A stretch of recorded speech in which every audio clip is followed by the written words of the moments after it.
perusahaan keluarga bangkrut. Untuk membantu ayah dan ibunya melunasi hutang, aku menjual perusahaanku dengan harga murah. Tetapi masih belum cukup. Aku bahkan harus bekerja 3 pekerjaan dalam sehari, berputar selama 24 jam non-stop.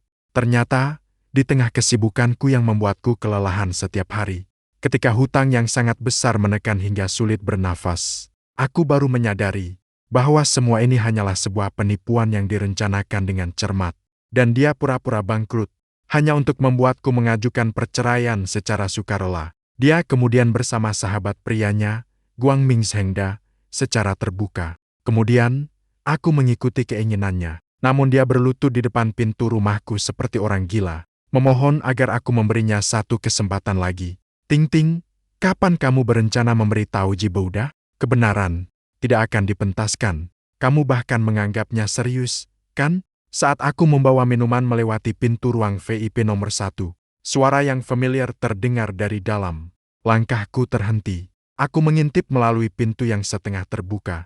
Tepat di situ, aku melihat Shu Tingting mengenakan gaun panjang berkerah kelima yang mewah. Duduk di tengah ruang VIP, memegang segelas anggur merah. Di sebelahnya, ada cinta pertamanya, Itojo. Selain itu, ada beberapa teman lama yang dulu akrab dengannya, baik pria maupun wanita.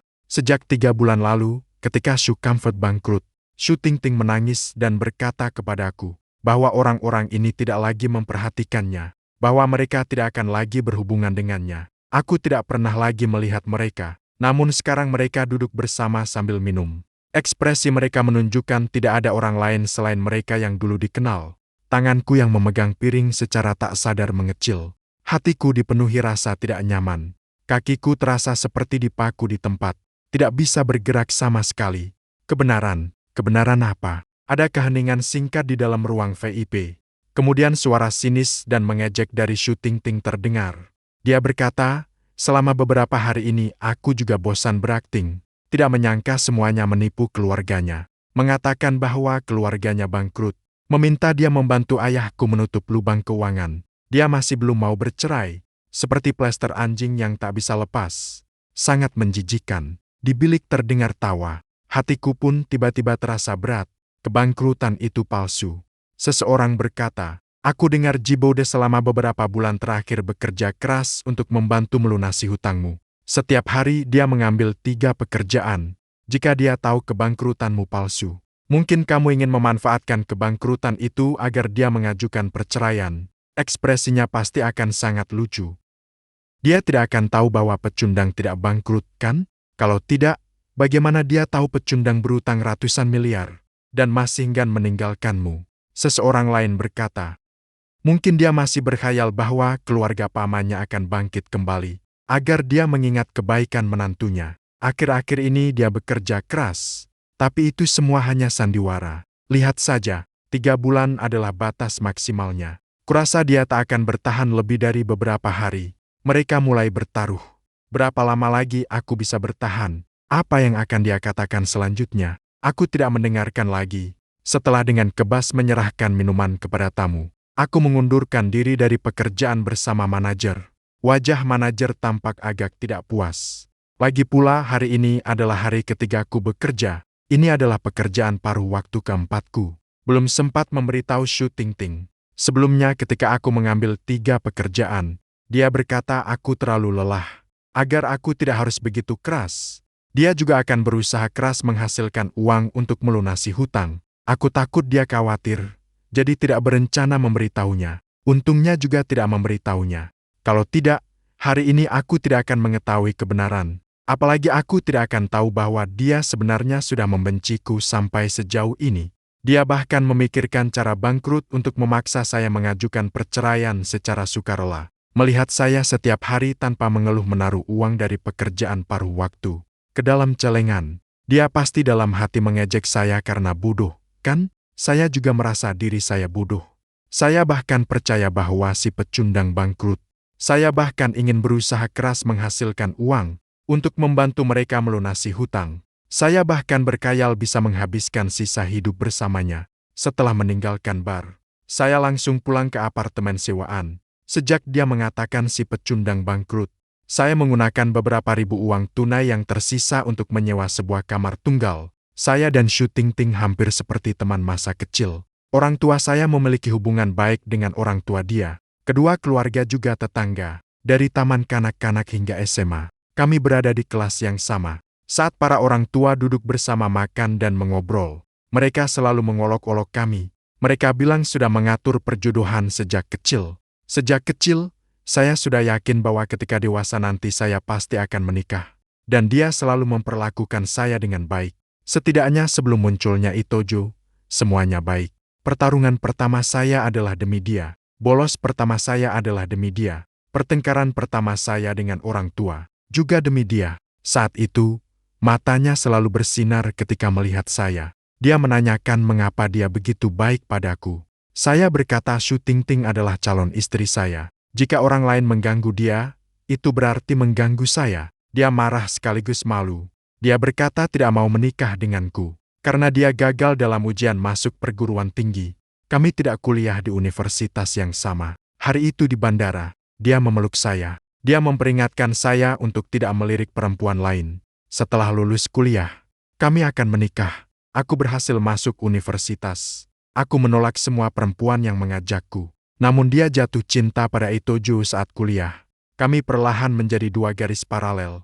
Tidak ada lagi pertemuan di antara kami. Awalnya kupikir kami akan menjadi orang asing yang paling akrab.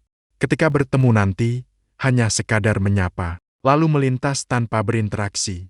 Namun pada tahun akhir kuliahku, sebuah kecelakaan mobil merenggut nyawa orang tuaku. Aku mulai belajar mengelola perusahaan. Kematian orang tua dan tekanan dari pemegang saham, seperti dua gunung besar menimpa diriku, hampir membuatku hancur. Keadaanku saat itu sangat buruk. Paman tua meminta Tingting kembali menemaniku. Dia juga berkeinginan agar kami menikah. Lagi pula kalau menikah dengan Tingting, aku akan memiliki seorang pemegang saham perusahaan sushi di belakangku. Mereka tidak berani menargetku. Targetnya terlalu berlebihan. Awalnya Tingting keras menolak. Aku tahu dia memiliki orang lain di hatinya. Aku juga tidak ingin menghalangi dia. Kemudian aku tidak tahu apa yang terjadi antara dia dan Itojo. Mereka berdua putus. Selama waktu itu dia minum setiap hari. Setiap pulang ke rumah, dia dimarahi keras oleh paman tua. Lalu dia mengurungnya di rumah, tidak mengizinkan keluar. Dia selalu berpura-pura menjadi guru. Beberapa hari kemudian dia kembali minum. Suatu kali dia mabuk. Bartender menelponku, memintaku menjemput seseorang. Sejak itu, setiap kali dia mabuk, bartender akan menelponku. Kemudian suatu kali dia sangat mabuk. Dia mengira aku adalah Itojo. Hari itu, paman datang berkelahi di rumah. Aku sedang tidak dalam suasana hati yang baik. Aku juga minum sedikit. Aku tidak dapat mengendalikan diri. Tidak lama kemudian, entah bagaimana hal ini diketahui oleh paman kakek. Dia memaksa aku untuk mengurus surat nikah dengan Shu Tingting. Shu Tingting pada saat itu menyerah dan setuju. Sedangkan aku berpikir tidak mungkin dia bersama Ito Makoto. Setelah kami menikah, aku pasti akan menghabiskan sisa hidupku untuk memperlakukannya dengan baik. Tidak membuatnya sedih. Setelah menikah, Shu Tingting memang baik padaku. Namun setelah melihat dia memiliki perasaan yang begitu hangat terhadap Ito Makoto, jelas terlihat. Baginya, aku mungkin hanya sekadar bermain peran. Aku tidak tahu kapan dia kembali berhubungan dengan Ito Makoto. Aku hanya tidak menyangka dia akan menggunakan cara ini untuk memaksaku bercerai. Untuk menutupi apa yang disebut kekurangan oleh Sujia, aku bahkan menjual catatan yang ditinggalkan orang tuaku.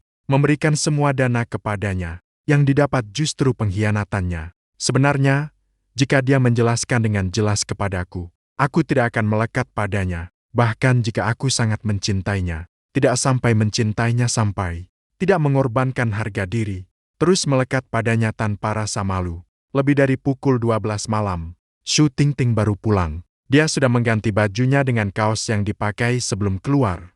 Celana jeans itu kubeli di pasar grosir seharga 40 yuan. Dia sebelumnya tidak memakai pakaian yang dibuat khusus, melainkan gaun haute couture.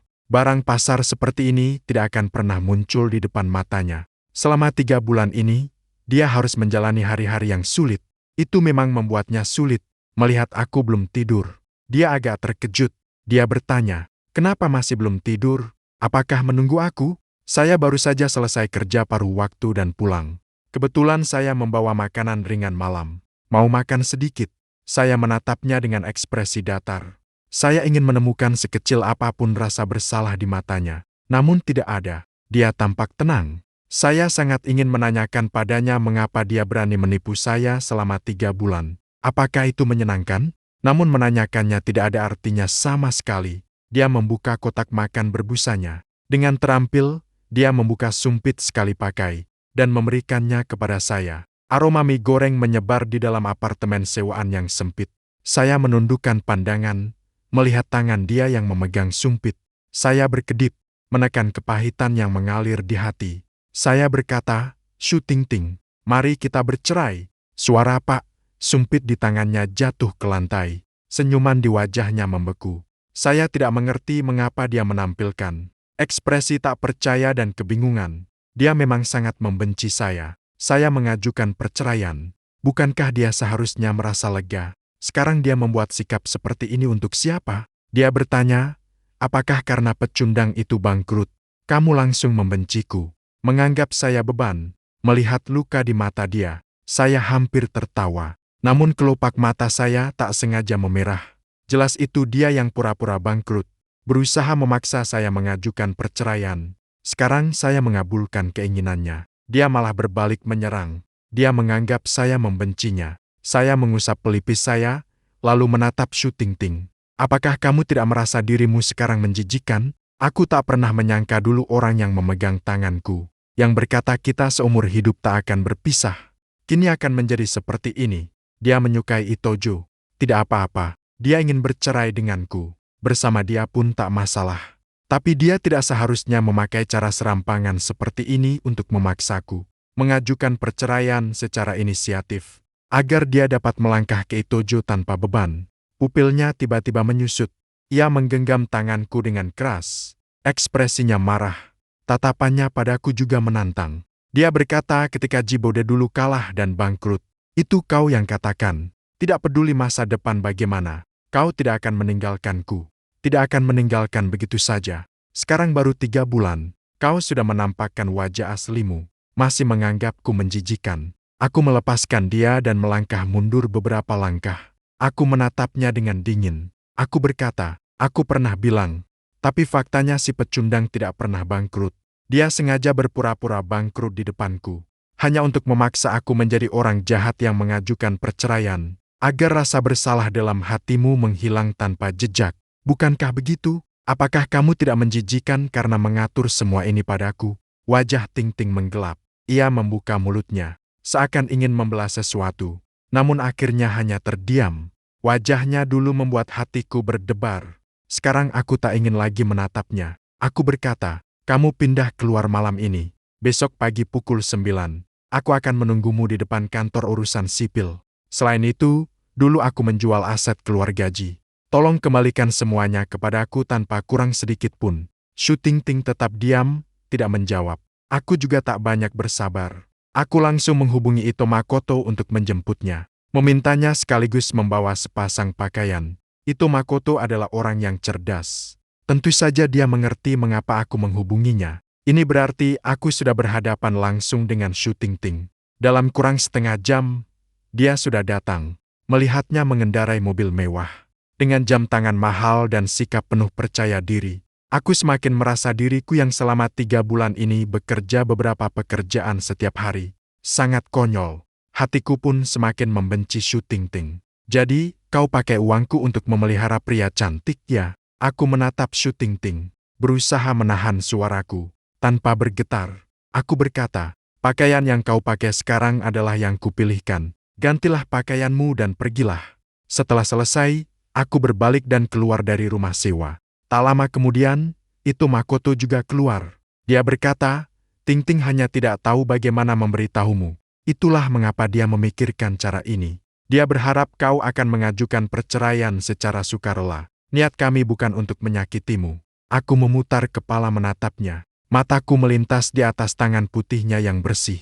Dengan ekspresi sinis, aku tersenyum. Aku mengulurkan tangan yang penuh bekas luka dan kerutan ke depan matanya. Aku sungguh ingin tahu apa yang dia katakan. Kalimat tidak ingin menyakitiku itu. Aku berkata, jadi, ini yang kau maksud dengan tidak ingin menyakitiku? Selama 3 bulan ini, aku hanya tidur 4 jam setiap hari. Selain tidur, bukan bekerja paruh waktu, atau sedang dalam perjalanan menuju pekerjaan paruh waktu. Untuk menghemat biaya bus 2 yuan. 2 pekerjaan paruh waktu yang berjarak 5 kilometer. Saya berjalan bolak-balik setiap hari. Awalnya, kaki saya penuh dengan lepuh. Saya menahan rasa sakit dan memecahkannya. Selama setengah bulan penuh, kaki saya tumbuh lapisan kapalan. Barulah tidak lagi muncul lepuh. Sekarang semua pengorbanan itu menjadi lelucon. Dari awal hingga akhir, Shu Tingting dan Itojo menertawakan saya dari belakang. Mereka menebak kapan saya akan menyerah dan meninggalkannya. Namun saya tidak pernah memikirkan. Suatu hari, cinta saya padanya akan menjadi senjata yang dia gunakan untuk melukai saya. Itojo menggigit bibir bawahnya. Dengan menundukkan pandangan, dia berkata, "Pak Ji, maaf. Tapi saya dan Tingting memang cinta sejati." Saya tidak dapat lagi menahan kemarahan dalam hati. Dengan tatapan dingin, saya berkata padanya, "Aku benar-benar mencintaimu. Apakah kalian merasa perbuatan menjijikkan yang kalian lakukan? Dengan kedok cinta sejati tampak sangat mulia. Jika kalian berani mengakui secara terbuka bahwa kalian memang keji, dan berusaha memaksa saya pergi dengan sendirinya, mungkin saya masih akan memandang kalian dengan hormat." Itojo mengerutkan alis, sedang ingin menolak saya. Tiba-tiba pandangannya beralih ke belakang saya. Tingting tampak tiba-tiba agak putus asa. Matanya seakan masih menyimpan sedikit rasa bersalah. Dia berkata, "Pak Ji, dia salah paham tentang kami. Cepat jelaskan kepadanya. Awalnya kami tidak berniat menyakitinya." Shu Tingting mengenakan gaun panjang yang dirancang khusus.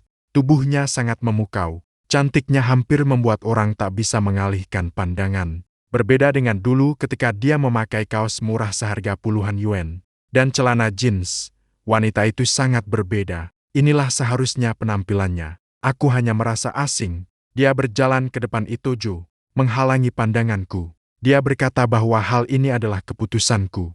Tidak ada hubungannya dengan Itojo. Jika kau ingin menyalahkan, silakan menyalahkanku. Melihatnya melindungi Itojo, takut aku akan melakukan sesuatu padanya. Hatiku terasa seperti ditarik kencang oleh sebuah benang. Rasa sakit yang mengoyak. Lihat, ketika dia memperlakukan orang yang dia pedulikan, dia tidak pernah membiarkan orang lain terluka sedikit pun. Sedangkan aku sudah lama dikeluarkan. Ini juga baik. Setidaknya aku tidak akan lagi berharap padanya. Juga tidak perlu terjebak dalam kenangan indah masa lalu. Aku menghela napas dalam-dalam. Dengan pelan aku berkata, "Aku seharusnya menyalahkanmu." Saat kata-kata itu terucap, terdengar suara krek yang keras. Aku mengangkat tangan dan menampar wajahnya. Karena terlalu keras, tanganku terasa sedikit kebas. Wajah putih Tingting juga muncul bekas tamparan. Tingting dan Itojo dengan ekspresi tegang menahan dia. Pandangan mereka ke arahku penuh kemarahan. Aku mengusap tangan yang kebas. Tanpa ekspresi, aku menatap Tingting. Aku berkata, "Kau menipuku selama 3 bulan. Memberi 1 tamparan saja sudah cukup ringan." Itojo menggertakkan giginya dan berkata, "Pak Ji, tidak kau rasa kamu terlalu berlebihan? Tidak pernah ada orang yang berani menyentuh Tingting." Dengan wajah tenang, aku menatapnya dan berkata, "Apakah ada yang memberitahumu? Tidak pernah ada orang yang berani mempermainkanku seperti ini. Dulu, ketika orang tuaku masih hidup, karakterku hampir bisa dibilang tak terkendali. Orang di sekitarku semua tahu bahwa aku mudah marah.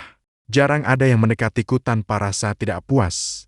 Kemudian mereka meninggal dalam kecelakaan mobil. Selama bertahun-tahun ini, aku telah menahan diri banyak hal.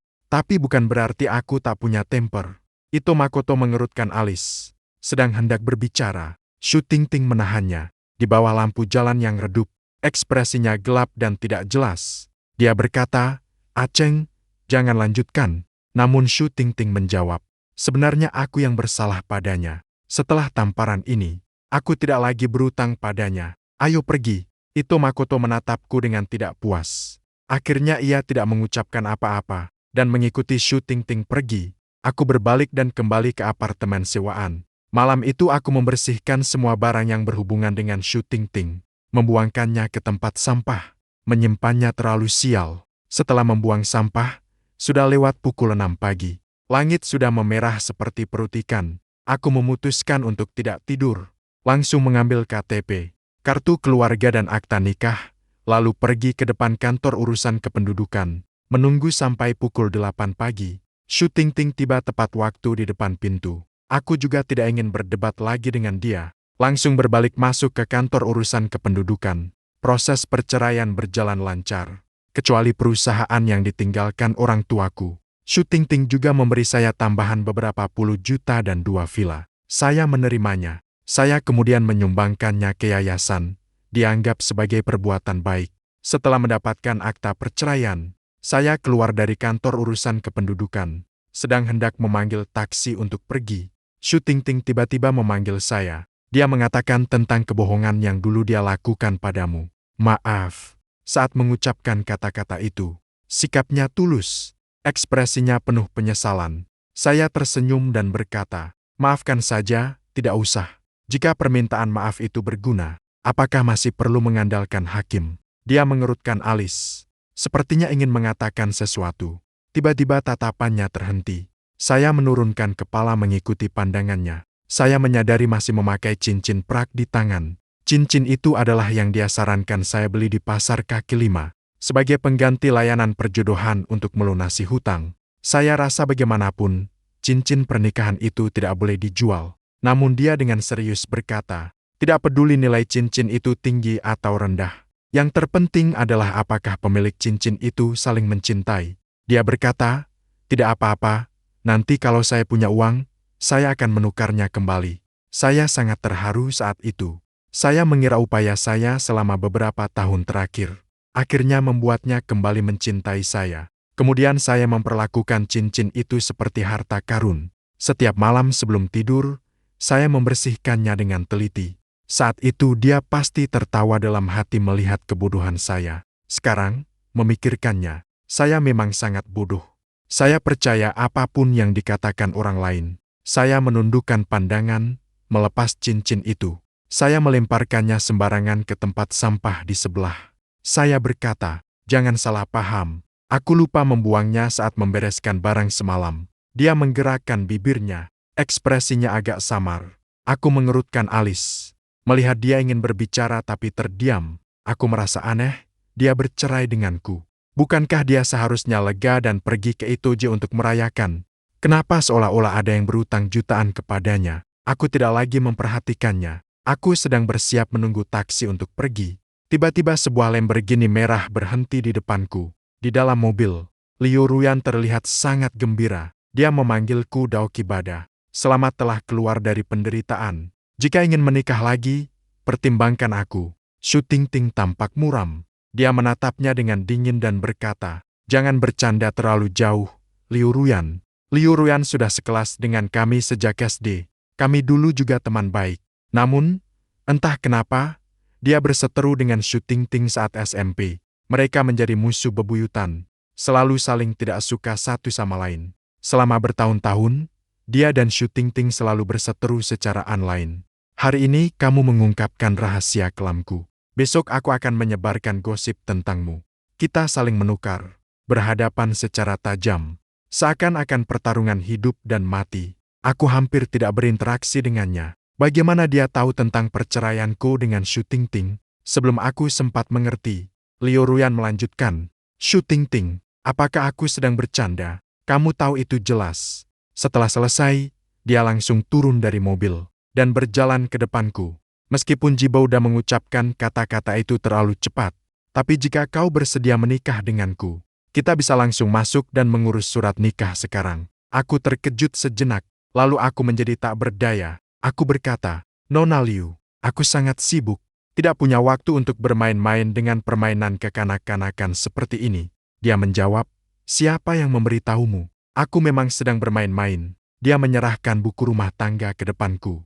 Dengan ekspresi yang cukup serius berkata, apa yang kukatakan itu benar. Sejak SMP, aku sudah menyukaimu. Selama bertahun-tahun itu tidak pernah berubah. Aku mengerutkan alis. Sangat meragukan keaslian lukisannya. Jika dia mengatakan bahwa itu untuk menjijikkan Shu Tingting, aku mungkin masih akan percaya. Tapi dia mengatakan bahwa sejak SMP dia sudah menyukainya. Aku sama sekali tidak menyadarinya. Emosi Shu Tingting menjadi menggebu. Langsung menampar Liu Ruyan. Keduanya segera terlibat pertengkaran. Aku malas menyaksikan pertengkaran wanita. Aku langsung memanggil taksi dan pergi. Lagi pula tidak akan berujung pada kematian. Selain itu, dua wanita di siang bolong bertarung keras di depan kantor urusan sipil. Jika aku, seorang pria, berdiri di samping, rasanya juga memalukan. Tindakan Shu Tingting cepat. Tak lebih dari 2 hari, dia mengembalikan perusahaan kepadaku. Dia tidak datang sendiri, melainkan mengirim pengacara untuk menemuiku. Itu juga baik. Aku tidak ingin lagi melihatnya setelah dia kembali mengelola perusahaan. Setiap hariku begitu sibuk hingga kakinya tak menyentuh tanah. Hari-hari jauh lebih penuh daripada sebelumnya. Jika Liu Ruyan tidak menggangguku, saya rasa hidup saya akan lebih bahagia. Sejak saya bercerai dengan Shu Tingting, Liu Ruyan sering datang ke depan kantor untuk menghalangi saya. Kadang-kadang dia mengajak saya makan. Kadang-kadang menggunakan alasan membicarakan kerja sama. Secara terbuka maupun terselubung menyatakan keinginannya untuk bersama saya. Saya terganggu olehnya selama setengah bulan. Saya benar-benar tidak tahan. Akhirnya ketika dia datang lagi, saya memanggilnya. Liu Ruyan, mari kita bicara. Dia mengangkat alis dan berkata, baiklah, berpacaran ya. Saya terdiam. Ekspresi saya begitu serius hingga, jangan lagi mengganggu saya di masa depan. Meskipun kamu memang menyukainya saat SMP. Tapi sekarang kita sudah dewasa. Saya juga banyak berubah. Apakah kamu pernah berpikir bahwa yang kamu sukai bukan saya, melainkan sebuah perasaan? Liu Ruyan mengerutkan alis dan berkata, perasaan apa? Saya berkata, kamu menyukai saya yang dulu. Tapi sekarang saya bukan lagi anak laki-laki saat SMP. Apakah kamu mengerti? Liu Ruyan mengangguk dan berkata, saya mengerti. Namun, baik kamu dulu maupun kamu sekarang, saya tetap menyukainya. Saya sangat yakin ingin menghabiskan hidup bersama kamu. Tidak ada selain kamu. Di matanya penuh kejujuran. Saya terkejut sejenak. Jantung saya tak sengaja melompat 1 detak. Saya juga mengerti bahwa dia benar-benar menyukai saya. Namun perasaan yang tulus tidak tahan terhadap waktu. Dulu Shu Tingting juga pernah menatap saya dengan mata seperti itu. Pada akhirnya, dia dengan mudah jatuh cinta pada pria lain. Saya berkata, meskipun kamu benar-benar menyukainya, percakapan kita belum selesai. Liu Ruyan menyela perkataanku. Dia menyebut nama Ji Bouda. Aku tahu kamu belum keluar dari hubungan yang gagal sebelumnya. Maka aku bersedia menunggu. Jika kamu khawatir aku akan menghitung-hitung harta seperti Shu Tingting, maka izinkan aku memberitahumu. Aku tidak hanya tidak mau mas kawin, tapi juga bersedia menandatangani perjanjian pranikah bersamamu. Melihatnya, sepertinya memang ada niat seperti itu. Aku segera menolak, berkata, tidak perlu. Aku sudah jelas kepadamu, kan? Aku tidak menyukaimu. Sekarang bagiku, mengelola perusahaan yang ditinggalkan orang tuaku adalah yang terpenting. Aku belum mempertimbangkan urusan hati untuk sementara. Liu Ruyan mengangguk dan berkata, aku tahu, aku juga sudah bilang, aku akan menunggumu. Aku hanya berharap, jika kamu berencana menjalin hubungan, aku bisa menjadi pilihan pertama. Ketika aku menatap matanya yang penuh kelembutan dan kasih, aku seketika tak dapat mengucapkan kata penolakan. Setelah berdiam diri lama, aku tetap berkata kepadanya, semoga dia ke depannya mengurangi frekuensi datang ke perusahaanku untuk menemuiku. Karena ini sudah mulai mengganggu kehidupan normalku. Liu Ruyan setuju. Sejak hari itu, memang tidak datang setiap hari menemuiku. Namun dia mulai melaporkan jadwalnya kepadaku lewat WeChat. Hari ini kerja terasa sangat membosankan. Ingin bertemu kamu. Sedang dinas. Di kota C sedang hujan. Aku rindu, pulang nanti akan membawakanmu oleh-oleh. Rindu sampai tidak bisa tidur. Bisakah kamu mengirimkan pesan suara? Aku tidak bisa mendengar suaramu. Mungkin aku tidak akan tidur sama sekali malam ini. Pesan-pesan semacam ini berjumlah begitu banyak hampir tak terhitung. Dari awal yang tak tahu harus berkata apa, sampai sekarang aku menganggapnya tak pernah kulihat. Hanya butuh 3 hari saja. Aku bahkan curiga dia sudah digantikan orang lain. Lagi pula dalam ingatanku, Liu Ruyan memang perempuan, tapi pada usia 23 tahun sudah mengelola perusahaan keluarga. Di dunia bisnis, dia juga seorang wanita kuat yang tegas. Karakternya tidak mungkin cocok dengan pesan-pesan yang dia kirim lewat WeChat, yang berisi isi pesan tersebut. Namun selain mengirim pesan setiap hari, setelah aku mengelola perusahaan, beberapa kali hampir terjebak masalah. Dia selalu membantuku. Secara perlahan hubungan kami pun menjadi lebih hangat. seakan kembali ke masa SMP. Sebelum dia berselisih dengan Shu Tingting, aku masih belum berniat bersamanya. Lagi pula, rasa pahit cinta yang pernah kualami cukup satu kali saja. Aku bertemu lagi dengan Shu Tingting 1 bulan kemudian. Paman kakek mengetahui tentang perceraian kami. Dia langsung marah sampai masuk rumah sakit. Dalam keadaan terpaksa, dia menghubungiku. Meskipun aku tak ingin bertemu Shu Tingting, tapi Shu Guanpa selalu bersikap baik padaku. Secara emosional dan logis, aku seharusnya pergi.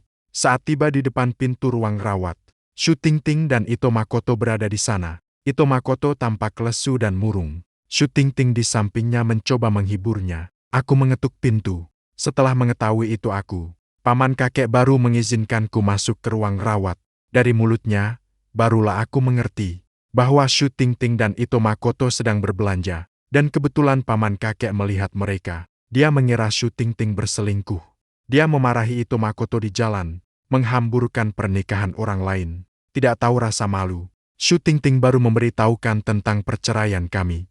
Melihat paman masih agak emosional, saya segera menenangkan dia, sampai emosinya benar-benar stabil. Baru kemudian saya bangkit bersiap pergi. Dia berkata, "Jibouda, apakah perceraian kalian benar-benar tidak ada hubungannya dengan pria itu?" Melihat tatapan penuh kasih dari kakek Shu, pada saat itu saya merasa dorongan untuk menceritakan semuanya kepadanya. Tapi saya tidak bisa melakukannya. Paman memiliki masalah jantung. Dia juga paling menyayangi Shu Tingting. Jika cucu perempuan ini mengetahui kebenaran, mungkin akan sangat sedih. Mungkin tubuhnya tak tahan. Lagi pula hubungan kami sudah berakhir. Tidak perlu mengungkitnya lagi. Membiarkan paman terluka lagi. Saya tersenyum mengangguk. Saya berkata bahwa dia dan Pak Itojo baru bersama setelah perceraian kami. Saya dan Tingting berpisah secara damai. Tidak ada perasaan lagi. Terus bersama hanya akan menyakiti satu sama lain. Saya dan dia memang tak berjodoh. Lagi pula saya sekarang sudah memiliki pacar baru. Menunggu saat yang tepat, saya akan membawanya untuk Anda lihat. Paman menatap saya lama. Akhirnya dia menghela napas. Dia berkata, "Sudahlah, sudahlah. Saya juga sudah tua. Urusan kalian yang masih muda, saya tak bisa mengatur. Terserah kalian." Keluar dari kamar sakit, Shu Tingting pelan-pelan mengucapkan terima kasih kepada saya. Kata-kata yang saya dan paman ucapkan tadi di kamar sakit, dia pasti mendengarnya semua. Saya berkata tidak perlu mengucapkan terima kasih kepada saya. Saya tidak mengungkapkan kebenaran. Hanya saja tidak ingin Om lagi tertekan. Tidak ada hubungannya denganmu. Shu Tingting mengangguk. Matanya berkilau dengan emosi yang berbeda. Dia berkata, "Apakah kamu yang saya kenal itu sedang berpacaran?" Saya mengerutkan alis dan berkata, "Ini adalah privasi saya. Sepertinya tidak perlu memberitahumu." Dia mengerutkan bibir dan berkata, "Maaf." Saya berkata, "Om sekarang emosinya juga sudah stabil. Perusahaanku masih ada urusan, jadi aku duluan pulang." Setelah selesai berkata, aku berbalik dan pergi. Sejak hari itu, Shu Tingting dan Ito Makoto mulai berpacaran secara terbuka, tidak lagi menyembunyikannya. Aku tidak ingin memperhatikan mereka, namun keduanya sering muncul di tajuk utama berita hiburan. Bahkan orang-orang di perusahaanku ikut membahasnya. Ito Makoto suka mobil mewah. Dia mengeluarkan puluhan juta. Dia membeli mobil sport sebanyak 1 garasi. Ito Makoto suka rumah mewah. Dia lagi mengeluarkan puluhan juta, membeli villa di tepi sungai untuknya. Ito Makoto tidak sehat. Dia mendaki ke puncak Himalaya dengan berjalan kaki, mengukir namanya di batu, hanya untuk mendoakan dia. Mendengar semua itu, aku tidak terkejut. Ketika dia mencintai seseorang, pasti dengan sepenuh hati dan seluruh tenaga. Seperti saat masih muda, dia akan ketika aku sakit, berani keluar hujan deras untuk membelikanku pangsit, dengan lembut memberiku obat. Padahal dia tidak bisa berenang, namun tetap bersedia menyelam bersamaku. Untuk melihat dunia bawah laut yang berwarna-warni hampir tidak nyata, tidak suka keramaian. Tetapi ketika keramaian memuncak, dia memelukku. Cinta masa muda, panas dan tulus, namun juga singkat. Setelah terbakar habis, hanya menyisakan abu. Angin yang berhembus menghilangkannya. Aku menemukan mobil Shu Tingting terparkir di depan rumahku. Itu adalah malam hujan yang kebetulan. Aku terbangun karena suara petir. Terbayang jendela ruang tamu belum tertutup. Pergi, saat menutup jendela. Tepat saat kilat menyambar. Aku juga melihat sebuah Ferrari merah terparkir di bawah. Aku menyadari itu mobil Shu Tingting. Aku mengerutkan alis. Tanpa memperhatikan menutup jendela dengan baik, aku langsung pergi tidur. Namun kemudian aku menemukan, setiap minggu, hampir 3 atau 4 malam mobilnya terparkir di depan rumahku. 1 atau 2 kali, masih bisa disebut kebetulan sebanyak itu. Membuatku harus curiga bahwa dia melakukannya dengan sengaja. Sekarang dia sudah bersama Aceng tanpa halangan. Malam tengah, dia muncul di depan rumahku. Apa maksudnya? Aku memotret mobil itu, mencari seorang teman dalam lingkaran itu. Memintanya mengirim foto itu ke Aceng. Tidak lama kemudian, mobil di depan rumah itu pergi. Selama beberapa waktu berikutnya, mobil Syutingting tidak lagi muncul di depan rumahku. Aku pikir masalah ini sudah selesai. Ternyata Aceng tiba-tiba menghubungiku. Dia berkata, "Pak Haji seharusnya tidak perlu mencari kamu." Namun aku memikirkannya lama. Aku masih merasa perlu menjelaskan kepada Ting Ting. Dia Pak Ji datang mencari kamu, adalah untuk mengundangmu melihat Shu Guanpa. Namun karena kejadian sebelumnya, dia selalu merasa bersalah kepadamu. Maka saya mengerutkan alis dan menyela, berkata, "Uncle, ada apa?" Itu Jo menghela napas. Dengan pelan berkata, "Selama ini kesehatannya semakin memburuk. Setengah bulan yang lalu dia dirawat di rumah sakit. Dokter mengatakan mungkin hanya tersisa sekitar 1 bulan. Saat saya tiba di rumah sakit, Syutingting sedang memberi makan Uncle. Sudah lama tidak bertemu. Uncle tampak jauh lebih kurus. Semangatnya juga tidak seperti dulu. Hati saya terasa berat.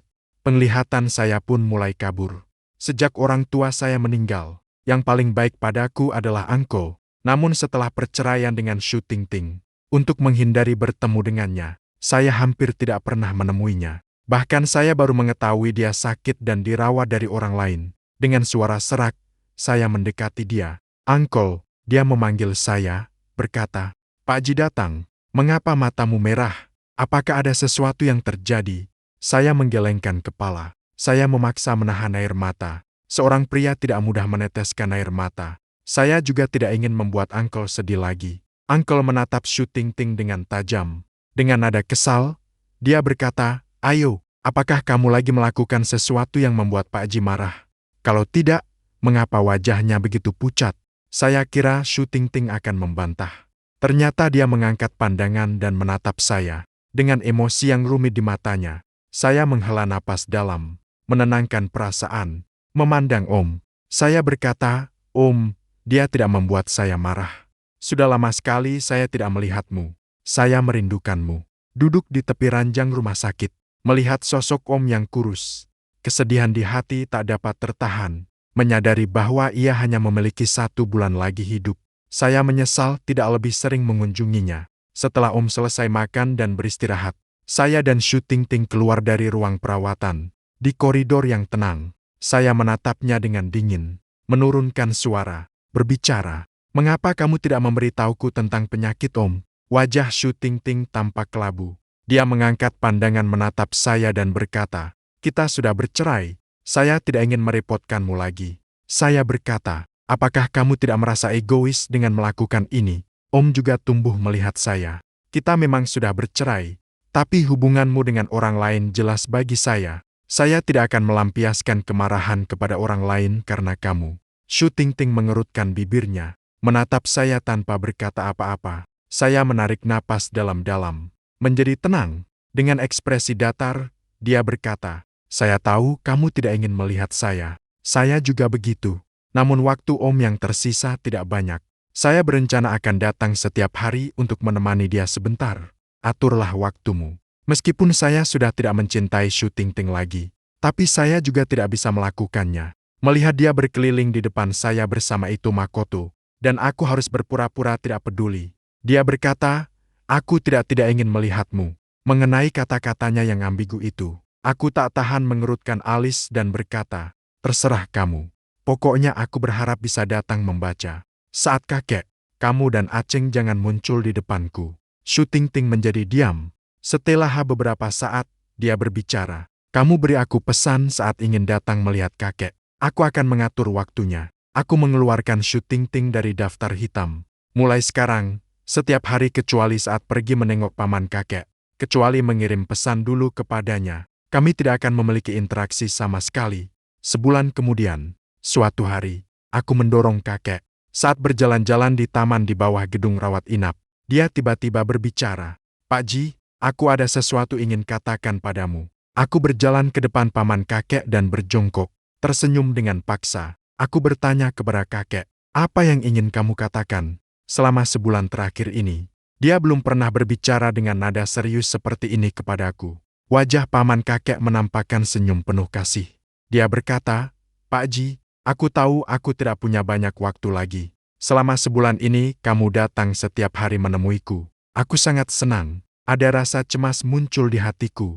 Selama sebulan ini, aku berusaha tampak tenang. Namun saat ini kesedihan yang luar biasa seakan ingin menenggelamkanku." Aku berkata kepada kakek, "Jangan begitu, ya. Tubuhmu pasti akan pulih."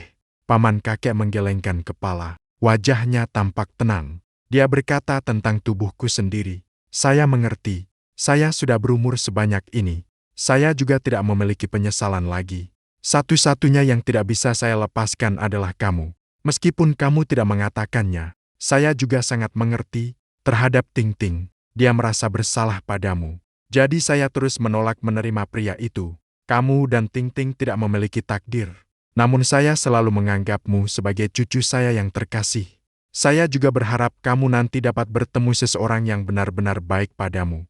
Kakek menyela. Dengarkan saya berbicara. Dia mengeluarkan sebuah kartu bank dari sakunya dan menyerahkannya kepada saya. Dengan suara lembut berkata, "Anggap saja ini sebagai sedikit perhatian saya untuk menantu perempuan.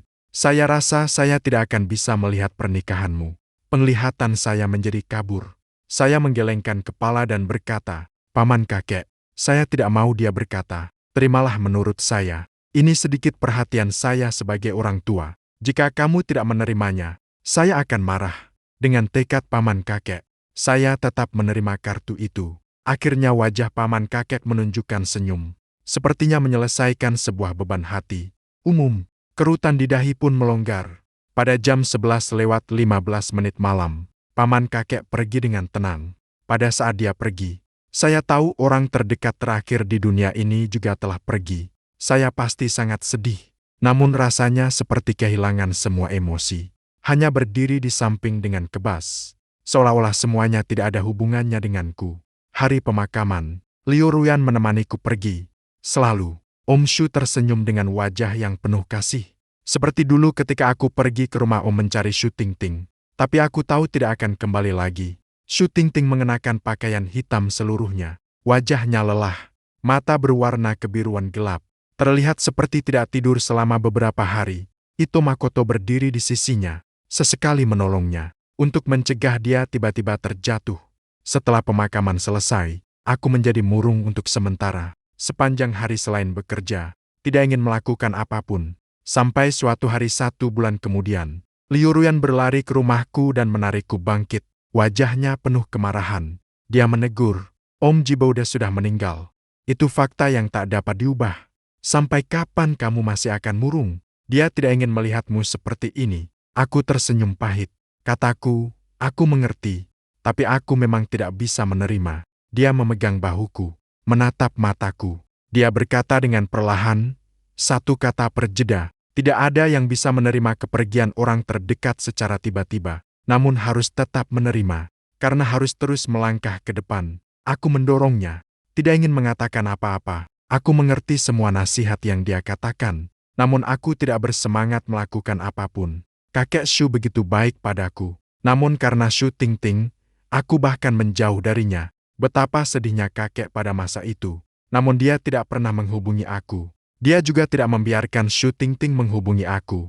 Pada saat-saat terakhirnya, dia bahkan sengaja meninggalkan warisan untukku. Tapi apa yang kulakukan? Aku jelas punya waktu untuk lebih sering menemaninya. Namun aku tidak melakukannya. Semakin aku memikirkan, semakin sedih aku merasa. Nona Liu memelukku, dengan lembut menepuk punggungku. Dengan suara lembut, dia berkata, "Pak Ji, menanglah." Setelah menangis, semuanya akan terasa lebih baik. Kepergian orang terdekat membutuhkan seumur hidup untuk diterima. Namun kau harus mengerti, tidak ada yang bisa bersamamu seumur hidup. Air mataku akhirnya tak dapat ditahan lagi. Aku tahu mereka tidak mungkin bersamaku seumur hidup. Yang membuatku sedih adalah, setiap kali, aku baru menghargai setelah kehilangan. namun selalu sudah terlambat. Aku menangis lama. Selama ini, perasaan tertekanku banyak mereda. Emosiku tidak lagi begitu murung seperti sebelumnya. Dia menemani aku sepanjang sore. Melihat emosiku perlahan stabil, akhirnya hatiku terasa lega. Dia bertanya, apakah setelah menangis tidak lagi terasa begitu sedih? Aku menggelengkan kepala dan berkata, masih sangat sedih. Namun aku tahu aku memang harus bangkit. Karena kamu benar. Kakek tidak ingin melihatku seperti ini. Dia berkata, asalkan kau mau bangkit, itu sudah cukup. Nona Liu menatap mataku penuh dorongan dan kelembutan. Wajahku tak sengaja menjadi sedikit merah. Detak jantungku pun terasa tidak seimbang. Aku segera mengalihkan pandangan. Sambil berusaha mencari kata-kata, tiba-tiba perutku mengeluarkan suara pada waktu yang tidak tepat. Sungguh memalukan. Liu Ruyan terkejut sejenak. Lalu dengan suara pelan dia berkata, istirahatlah sebentar di sofa. Aku akan buatkan sesuatu untukmu. Dia memasak dengan sangat cepat. Dalam kurang dari setengah jam, ia menyajikan 2 lauk dan 1 sup. Dan rasanya, aromanya, serta tampilannya sempurna. Berbeda jauh dari masakan kelam yang pernah kukira sebelumnya. Setelah mencuci tangan, aku duduk di kursi. Menatapnya, aku berkata, tak kusangka kamu pandai memasak begitu baik. Dia menaruh semangkuk nasi untukku. Dengan senyum di wajahnya, katanya, apakah kamu lupa bahwa saat kuliah aku pernah belajar di luar negeri selama 3 tahun? Belajar. Makanan di luar terlalu tidak enak. Hanya bisa memasak sendiri. Lambat laun aku belajar memasak. Aku mengingat kembali. Sepertinya memang begitu. Hanya saja waktu itu karena syuting ting. Aku dan dia sudah lama tidak berhubungan. Saat mengetahui kabar itu, dia sudah berada di luar negeri selama setengah tahun. Aku mengangguk dan berkata, aku teringat. Setelah selesai makan, aku bangkit dan menghentikannya. Gerakan menata piring dan sendok. Aku berkata, aku akan melakukannya sendiri. Hari ini aku sudah merepotkanmu banyak. Bagaimana aku bisa meminta kamu mencuci piring? Liu Ruyan tersenyum. Lalu dia berkata, jika kamu merasa ingin beristirahat di sofa, maaf, tolong buatkan aku secangkir kopi. Ya, aku melihat kamu punya mesin kopi. Memang ada mesin kopi. Tapi aku sudah lama tidak menggunakannya. Aku mengangguk dan berkata, baik, aku akan bersihkan mesin kopi dulu. Dia berkata, aku yang ngurus saja. Kamu dulu pergi menggiling biji kopi. Dengan tekadnya, aku hanya bisa pergi menggiling biji kopi. Mengeluarkan biji kopi dari toples. Saat menggiling, aroma kopi menyebar. Aku jadi ingin minum kopi juga. Saat selesai membuat 2 cangkir kopi, Liu Ruyan kebetulan menaruh makan malam terakhir di rak piring. Dia melihat kembali dan melihat aku membawa 2 cangkir kopi. Dia tersenyum dan berkata, aku sudah mencium aroma kopi sejak lama. Dia menyerahkan salah 1 cangkir kepadaku. Aku tiba-tiba merasa agak malu. Aku berkata, sudah lama aku tidak membuat kopi sendiri. Mungkin rasanya tidak enak. Dia mengambilnya dan meneguk sedikit. Wajahnya tiba-tiba menjadi serius. Aku dengan canggung berkata, apakah memang rasanya sangat buruk? Kalau begitu, lebih baik buang saja. Aku mengulurkan tangan untuk mengambil kopi dari tangannya dan membuangnya. Ternyata dia malah menjauhkan kopi itu. Dengan wajah serius, dia berkata, kamu, dengan keahlian ini, tidak mau membuka kafe. Melihat senyum sinis di matanya, baru kusadari, aku baru saja dipermainkan olehnya. Aku berkata tanpa kata, wajahmu tadi begitu muram. Aku pikir rasanya memang tidak enak. Dia mendengus dingin dan berkata, Dodo, kamu tidak bisa. Baiklah, baiklah. Aku membawa kopi itu dan bergegas ke ruang tamu. Namun sudut bibirku tak sengaja menanjakan senyum. Aku tak ingat sudah berapa lama tidak merasa begitu santai. Setelah menghabiskan waktu bersama seseorang, perasaan ini ternyata tidak buruk sama sekali. Setelah meneguk kopi, sudah lewat pukul 8 malam. Nona Liu berdiri dan berkata, malam ini juga tidak terlalu awal. Aku akan pulang dulu. Baik, setelah semua ini, 1 bulan, hubungan aku dengan Nona Liu semakin dekat. Aku pikir aku tidak akan pernah lagi tergoda oleh seorang wanita. Namun belakangan ini aku menyadari hati yang dulu terdiam. Kini kembali menunjukkan tanda-tanda berdegup pelan. Bertemu lagi dengan Shu Tingting pada hari ulang tahunku. Hari itu, Nona Liu memesan tempat di restoran barat yang dapat memandang seluruh pemandangan malam kota, dan mengatur reservasi, mengajak aku makan malam bersama. Selama periode ini, perasaan kami perlahan memanas. Hanya tinggal menembus tirai tipis yang memisahkan kami. Aku merasa samar bahwa malam ini hubungan kami mungkin akan melangkah lebih jauh. Karena itu, aku menyiapkan segalanya. Memang, setelah selesai makan malam, dia menyuruhku menutup mata. Lalu tiba-tiba dia mencium pipiku. Dia berkata, "Pak Ji, awalnya aku berencana mengungkapkan perasaanku padamu nanti. Tapi aku tak sabar lagi. Maukah kau memberi aku kesempatan, supaya aku menjadi pacarmu?" Matanya yang hitam pekat menatapku dengan tajam. Di dalam matanya tampak keseriusan, seakan beribu bintang bersinar. Dia berkata, "Aku tahu kau pernah terluka, dan takut terluka lagi. Tapi yang ingin kukatakan padamu adalah bahwa itu salah. Itu adalah wanita yang tidak mencintaimu, bukan cinta. Aku berharap dapat membuatmu kembali merasakan keindahan dunia ini. Semoga kamu kembali memiliki kemampuan mencintai. Bahkan jika kamu tidak setuju, tidak apa-apa, aku akan terus berada di sisimu, sampai kamu bersedia mendekat kepadaku." Kata-kata-Nya membuat hatiku sangat terharu. Selama waktu ini, aku merasakan betapa dia menghargai aku. Aku bisa merasakannya. Mungkin aku memang harus memberi diriku kesempatan. Aku hampir mengangguk. Tiba-tiba Shu Tingting muncul entah dari mana. Dia menampar Liu Ruyan dengan keras. Sebelum aku sempat bereaksi, keduanya langsung terlibat pertarungan. Di kejauhan, Itojo tampak ketakutan melihat adegan itu. Wajahnya memucat, ia terpaku di tempat. Aku segera maju dan memisahkan mereka, membawa Liu Ruyan ke belakangku, tidak memberi Shu Tingting kesempatan untuk melukainya. Aku bertanya, "Apakah kamu baik-baik saja?" Liu Ruyan menggelengkan kepalanya. Dia mengusap bekas darah di sudut mulutnya, dengan dingin menatap Shu Tingting di depannya. "Shu Tingting, jika kamu ingin gila, pergilah ke rumah sakit jiwa. Selain itu, aku akan melaporkan kejadian malam ini ke polisi." Shu Tingting menatap dengan senyum sinis. Kata, "Berpikir aku akan takut pada Liu Ruyan? Aku sudah memperingatkanmu, agar kamu menjauh dari Jibauda." Mendengar itu, alisku mengernyit. Aku menoleh ke arah Shu Tingting, dengan dingin berkata, "Apa hakmu untuk mengucapkan kata itu? Aku sudah bercerai darimu sejak lama. Sekarang kami hanyalah dua orang asing yang sama sekali tidak terkait.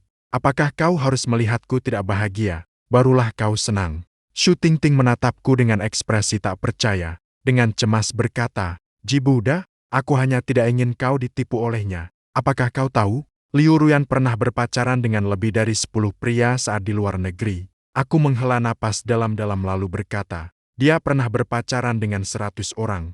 10.000 sekalipun tidak ada hubungannya denganmu. Lagi pula orang yang selalu menipuku bukankah kau?" Wajahnya berubah, mulutnya terbuka. Sepertinya ingin mengatakan sesuatu. Ito Makoto yang berada di samping tiba-tiba menarik lengannya. Shu Tingting memutar kepala dan melihat wajahnya berubah. Akhirnya dia tidak mengatakan apa-apa. Aku malas lagi melihat kedua orang itu. Langsung aku membawa Liu Ruyan ke rumah sakit untuk mengobati lukanya. Liu Ruyan tiba-tiba menatapku dan berkata, "Jibuda, aku berencana melaporkan ke polisi. Memberinya pelajaran. Jika kau masih peduli padanya, aku sudah tidak memiliki perasaan lagi padanya. Kau silakan lakukan sesuai keinginanmu." Dia kembali baik-baik saja setelah melaporkan ke polisi. Tak lama kemudian, Shu Tingting dan Ito Makoto tiba di kantor polisi. Luka di wajah Shu Tingting sudah ditangani. Wajahnya tampak muram. Dia dibawa polisi untuk membuat laporan. Akhirnya, Shu Tingting harus membayar kompensasi 500.000 kepada Liu Ruyan. Biaya medis dan kerugian mental selesai. Saat dia keluar, matanya tertuju padaku, memandangnya dengan tajam. Liu Ruyan yang menakutkan melangkah maju satu langkah, berdiri di depanku dan berkata, "Shu Tingting, kamu menatap pacarku sepertinya tidak baik ya?" Shu Tingting menggigit bibirnya, lalu berkata, suara pacarku seakan terendam dalam aires. Dengan rasa dingin yang menusuk tulang, Nona Liu tersenyum ringan. Dia berkata, "Ya, baru saja di jalan ke kantor polisi. Dia baru saja setuju untuk bersama denganku. Apakah kamu ada keluhan?" Shu Tingting menjawab, "Dia tidak mungkin mencintaimu," kata Shu Tingting tegas. Aku mendengarnya, hatiku tak bisa menahan amarah yang menggelegak. Aku berkata, "Shu Tingting, kamu bukan. Bagaimana aku tahu dia tidak mungkin kembali selain kepadaku? Kamu tidak mungkin mencintai orang lain." Aku mengucapkan setiap kata dengan jelas. Ya, aku sudah jatuh cinta padanya, dan aku belum begitu rendah. Aku akan terus mencintai seseorang yang menginjak perasaanku. Setelah selesai, aku menarik Nona Liu pergi. Setelah kembali ke rumah bersamaku, Nona Liu kemudian pergi. Keesokan paginya, saat aku membuka pintu, aku melihat seseorang berdiri di depan pintu rumahku. Aku terkejut. Aku menatap. Ternyata itu Shu Tingting. Aku tak bisa menahan mengernyit. Dia menatapku dengan wajah penuh belas kasihan. Dia membuka mulut, namun tidak mengucapkan apa-apa. Dengan raut ingin berkata tapi terdiam. Aku yang pertama berbicara. Shu Tingting, kamu sakit. Terlalu pagi, kamu berdiri di depan pintu rumahku. Segera pergi. Jika tidak, aku akan langsung melaporkan ke polisi. Mungkin wajahku terlalu dingin. Ekspresi Shu Tingting tampak agak terluka. Dia melangkah 2 langkah ke arahku. Melihat sikapku yang waspada, dia berhenti lagi. Dia berkata, Pak Ji, maaf. Aku hanya tidak tahu kemana lagi selain ke sini. Ekspresi pahitnya membuatku merasa itu lucu. Aku berkata, jika aku tidak salah mengingat, kamu sudah bertunangan dengan Itojo. Tidak lama lagi kalian akan menikah. Keinginanmu selama ini telah tercapai. Masih ada apa lagi yang belum terpenuhi? Shu Tingting tersenyum pahit dan berkata, aku juga mengira bersama Ah Cheng akan bahagia. Namun setelah bersamanya, di kepalaku sering muncul bayangan kita bersama. Aku menutup mulut.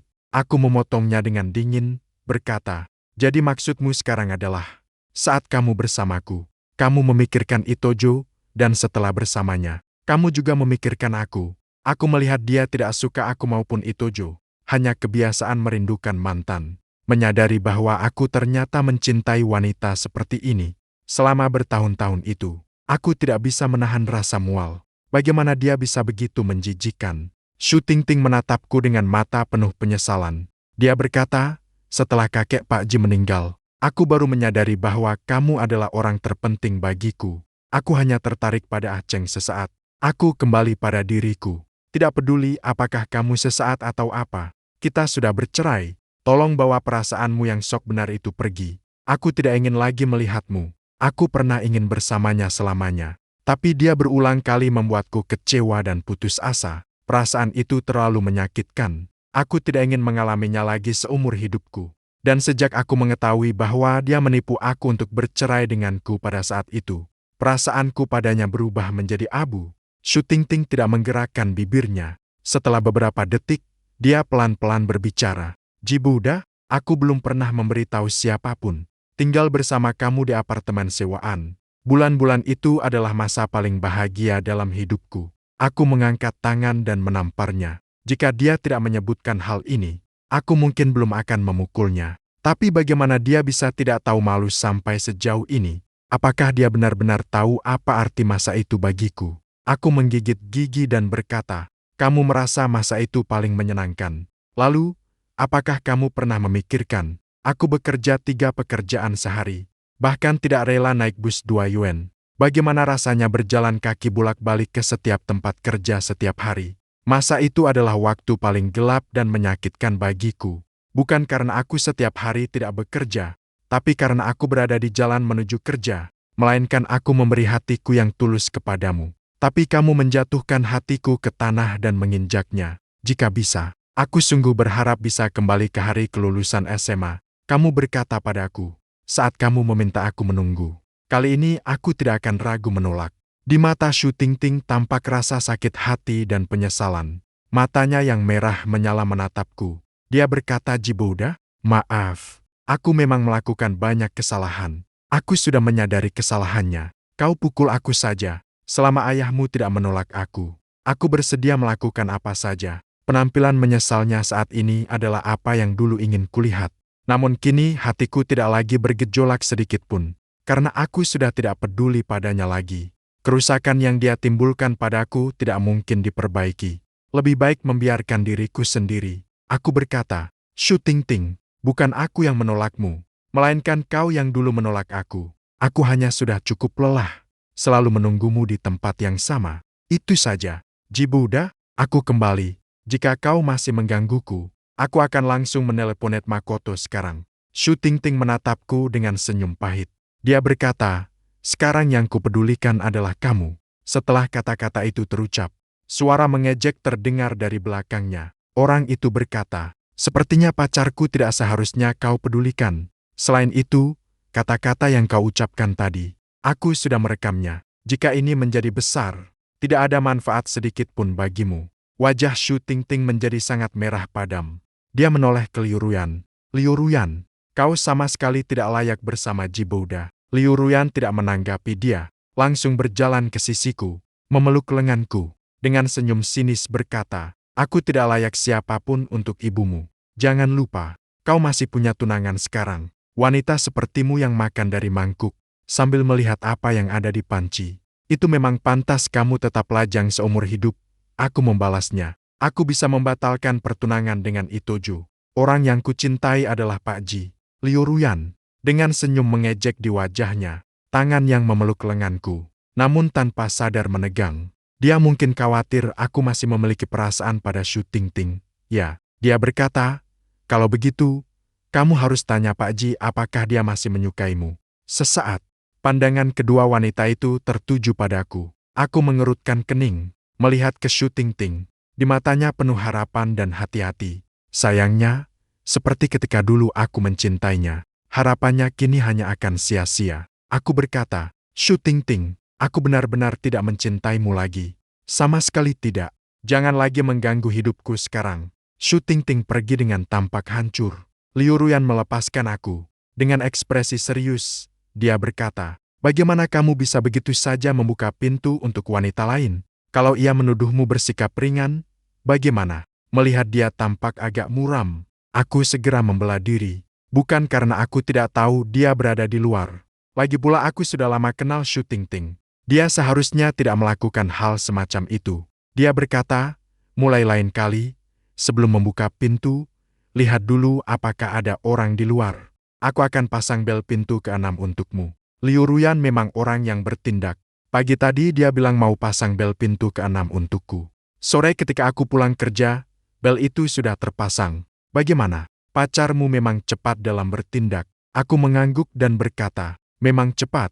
Selain itu, bel ini sangat berguna. Langsung bisa melihat seluruh pemandangan luar. Dia menjawab, tapi aku rasa masih belum cukup aman. Bagaimana kalau aku pindah ke sini dan tinggal bersamamu? Aku akan mengawasi kamu. Melihat ekspresi dia yang tampak ingin mencoba, aku meliriknya dengan sinis dan berkata, rencanamu begitu jelas sampai bulan pun bisa mendengarnya. Dia menggerutu dingin dan berkata, kalau begitu, lupakan saja. Kalau begitu, aku akan beli rumah di seberangmu. Nanti aku pindah ke seberangmu. Aku menjawab tanpa kata, kamu tidak serius, kan? Dia bilang, tapi belum menemukan pemilik rumah di seberang. Setelah ketemu, seharusnya bisa langsung dibeli. Setelah mengetahui rencana Liu Ruyan, aku sering memperhatikan apakah ada orang yang tinggal di rumah seberang. Aku juga menanyakan ke pengelola kompleks. Tapi pengelola menolak dengan alasan tidak boleh mengungkap privasi pemilik. Menolak memberi informasi tentang pemilik rumah seberang. Setengah bulan kemudian, aku akhirnya tahu siapa pemilik rumah seberang. Namun ternyata orangnya bukan yang kupikirkan. Shu Tingting tahu bahwa dia membeli rumah seberang tak lama setelah aku pindah ke sini. Membeli rumah di seberang, aku hanya merasa kesal padanya. Apakah dia mengira perbuatanku sekarang terlihat terlalu tergila-gila, sementara dia bertunangan dengan itu Makoto. Sementara juga datang ke depanku membuatku muak. Apakah dia pikir aku tidak punya amarah? Aku menarik napas dalam-dalam, membiarkan orang mengungkapkan bahwa Shu Tingting membeli rumah di seberang rumahku. Kepada itu Makoto, aku tidak percaya. Dengan begitu, dia masih bisa duduk tenang. Ternyata itu Makoto segera menghubungiku. Pak Ji, kamu benar. Rumah di seberang memang dibeli oleh Tingting. Tapi itu tidak berarti apa-apa. Saat itu dia membeli rumah itu sebagai rumah pernikahan kami.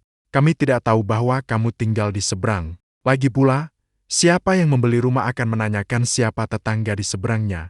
Betul, kan? Aku menatapnya dengan ekspresi datar. Tanpa berkata apa-apa, dia juga tidak peduli. Lalu melanjutkan.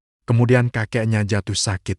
Dia ingin kamu mengunjungi kakeknya, sehingga orang-orang memeriksa alamat tempat tinggalmu sekarang. Barulah kami menyadari bahwa kamu membeli rumah di seberang rumah pernikahan kami. Lalu rumah itu ditinggalkan. Kalau kamu tidak percaya, aku bisa membawamu melihatnya. Di dalamnya sama sekali belum direnovasi. Aku berkata tidak perlu. Aku tidak penasaran. Hanya ingin mengingatkan Paet agar memperhatikan tunangannya dengan baik. Paet Makoto. Senyum tipis muncul di wajahnya. Dia berkata, "Jangan khawatir. Hubungan kami sangat baik. Aku kembali. Begitu. Kalau begitu, Paet, coba lihat ini." Aku menaruh tangkapan layar rekaman CCTV syuting Ting yang semalam berdiri di depan pintu rumahku. Di depan Paet. Wajah Paet tiba-tiba menjadi sangat muram. Aku berkata, "Paet, bagaimana hubunganmu dengan syuting Ting?" "Aku tidak tertarik. Aku hanya berharap dia tidak lagi datang ke depan pintu rumahku. Kalau tidak, aku hanya bisa melaporkan ke polisi." Paet tidak berkata apa-apa. Wajahnya pucat seperti kertas. Aku mengambil ponsel, bangkit, dan pergi. Mengenai apa yang akan Paet lakukan kepada syuting Ting, itu semua tidak ada hubungannya dengan saya. Meskipun saya dan syuting Ting sudah bercerai, tetapi ada banyak teman di lingkaran sosial kami yang sama. Jadi di beberapa situasi, kami tetap tidak dapat menghindari pertemuan. Saat saya menunjukkan rekaman CCTV kepada Pak Itojo, seminggu kemudian, saya dan Liu Ruyan berada di sebuah pertemuan grup teman dalam lingkaran kami. Kami bertemu dengan Pak Itojo dan syuting Ting. Melihat senyum Pak Itojo di wajahnya menjadi kaku. Tangan yang memeluk pinggang syuting Ting secara tak sadar menarik kembali. Saya melihatnya. Tak perasa saya merasa sedikit haru. Selama beberapa tahun saya menikah dengan syuting Ting. Setiap kali saya melihat Pak Itojo, saya selalu merasa waspada. Melihat saya dan Liu Ruyan berpegangan tangan, orang-orang mulai bersorak, mengagumi Kak Ruyan. Tidak menyangka bahwa diam-diam jatuh cinta akhirnya terwujud. Ada juga yang berkata mereka iri. Tahun lalu saya mengungkapkan perasaan kepada cinta pertama saya. Tapi ternyata dia hampir memiliki anak kedua. Menyebutnya semua membuat saya terharu. Dulu dia berkata bahwa dia menyukai Pak Ji. Saat itu saya menyarankan dia untuk menyerah. Karena pada saat itu, pandangan Pak Ji hanya tertuju pada syuting Ting. Tidak menyangka setelah berkeliling selama bertahun-tahun, mereka berdua akhirnya bersama. Setelah kata-kata itu keluar, sekitar menjadi hening seketika. Semua mata tertuju pada keempat kami. Wajah syuting Ting dan Pak Itojo tampak sangat kusam. Liu Ruyan bersandar di pelukanku sambil tersenyum dan berkata, "Ya, beruntung dia memberi saya kesempatan ini." Orang-orang di sekitar pun ikut tertawa. Suasana tampaknya kembali hangat seperti sebelumnya. Tak lama kemudian, seseorang mengusulkan untuk bermain Truth or Dare. Awalnya saya tidak tertarik dengan permainan semacam itu. Namun semua orang ikut serta. Saya duduk sendirian di samping, menonton, tapi tidak ada artinya. Awalnya aku beruntung, sering menghindari bencana. Tidak lama kemudian, botol minuman berputar dan berhenti di depan syuting Ting. Pembawa acara menanyakan, "Jujur atau tantangan?" Syuting Ting terdiam beberapa detik. "Jujur," katanya dengan pelan. "Kalau begitu, aku tidak akan bersikap sopan. Apakah ada orang di antara kalian yang tidak bisa kamu lupakan?" Pandangan syuting Ting tiba-tiba menatap ke arahku. Aku mengerutkan alis, menahan dorongan untuk memarahinya. Dia berkata, "Apakah pembawa acara menanyakan apakah orang itu Makoto?" Syuting Ting mengerutkan bibir. Ini pertanyaan kedua. Botol minuman terus berputar. Tidak kusangka putaran berikutnya sialnya berhenti di depanku. Memang, bertemu syuting Ting tidak ada hal baik. Orang-orang ini bermain tantangan dengan sangat berlebihan. Aku tidak ingin lagi naik panggung seperti sebelumnya dan berteriak pabrik kulit Jiangnan bangkrut. Bosnya melarikan diri bersama adik iparnya. Kata-kata seperti itu, aku langsung pilih jujur. "Apakah kamu masih memiliki perasaan terhadap mantanmu?" Aku memutar mata dalam hati. Kata-kata itu jelas mencari masalah. Aku berkata, "Aku sudah punya pacar baru. Kamu bagaimana? Siapa yang baik hati akan merindukan mantan perempuan yang buruk?" Liu Ruyan tersenyum dan berkata, "Jiboude sekarang menyukainya aku. Lain kali jangan tanya pertanyaan membosankan seperti ini." Kata-kata itu baru saja selesai.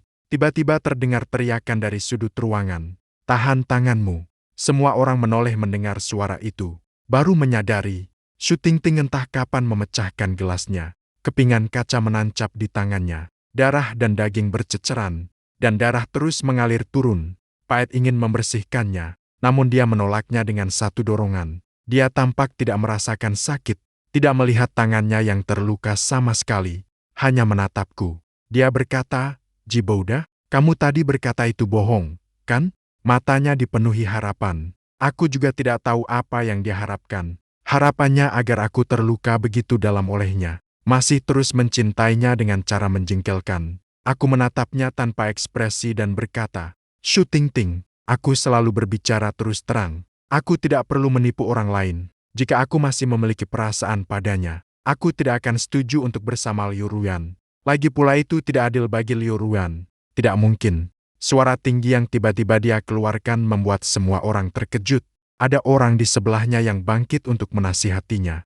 Namun Shu Tingting menolak dengan tatapan dingin. Dia bangkit dan berjalan ke arahku. Matanya penuh dengan luka dan kesedihan.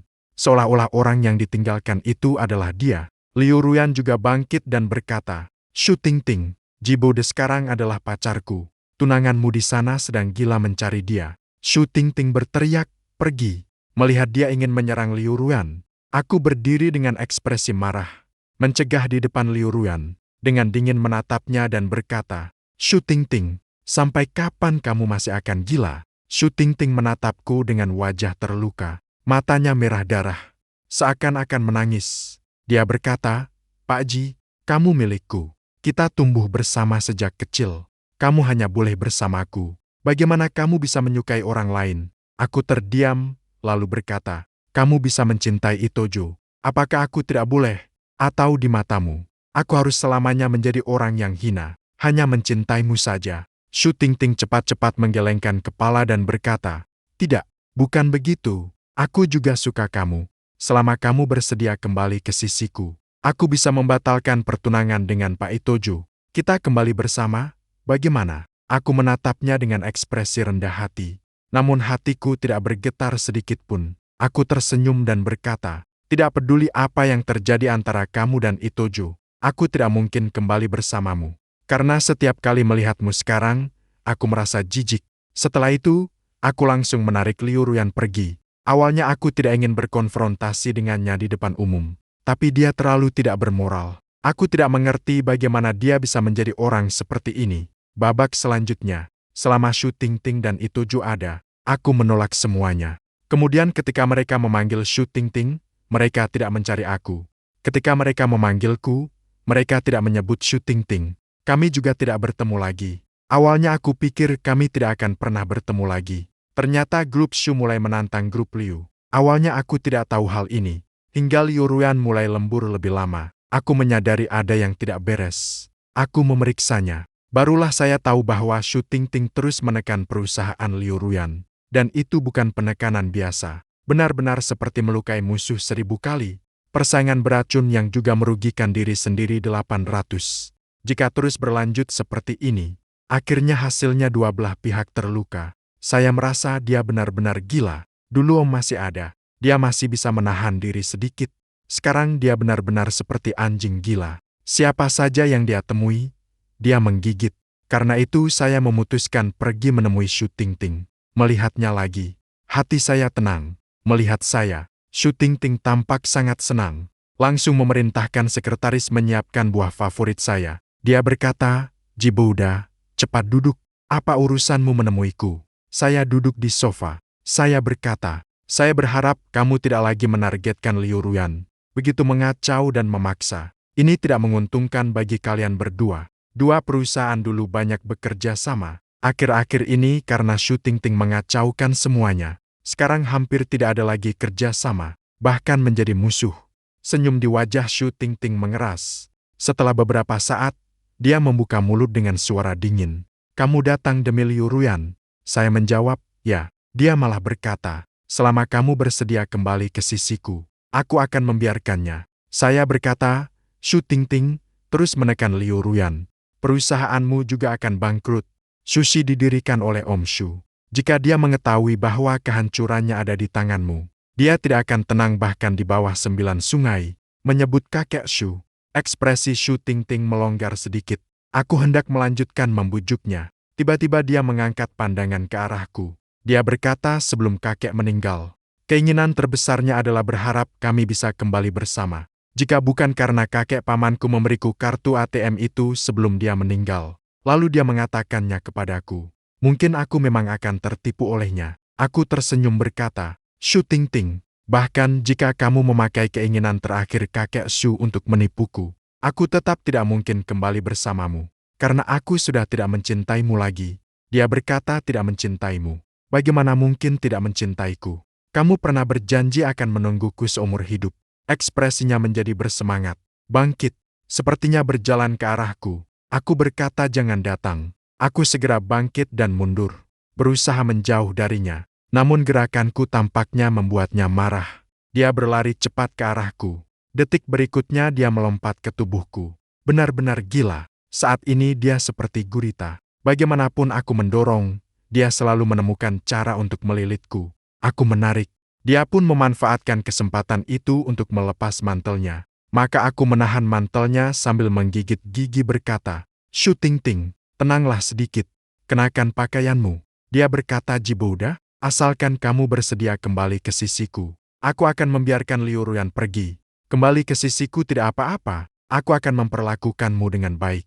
Aku akan mengganti hutangku padamu ratusan hingga ribuan kali lipat." Aku berkata, "Kamu dulu tenang dulu, pakailah pakaianmu. Kita akan membicarakan hal ini perlahan-lahan nanti." Dia berkata, "Tidak bisa, jika aku melepaskanmu, kamu akan langsung melarikan diri." Aku tahu, aku menggigit gigi. Dalam hati, aku mengutuk Shooting Ting dengan kata-kata kasar. Kepala, namun di wajahku, aku tetap harus menenangkan dia. "Ting Ting, aku berjanji tidak akan lari. Kamu dulu duduk kembali. Aku juga ada beberapa hal yang ingin kukatakan padamu." Dia bertanya, "Benarkah?"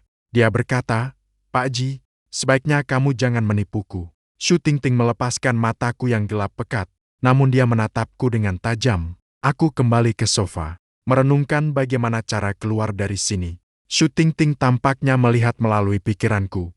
"Pak Ji, kamu tidak perlu memikirkan cara melarikan diri. Aku sudah menyuruh bodyguard mengunci pintu. Aku tidak akan membiarkanmu pergi." Aku mengerutkan alis. Hanya terasa pikirannya sangat aneh.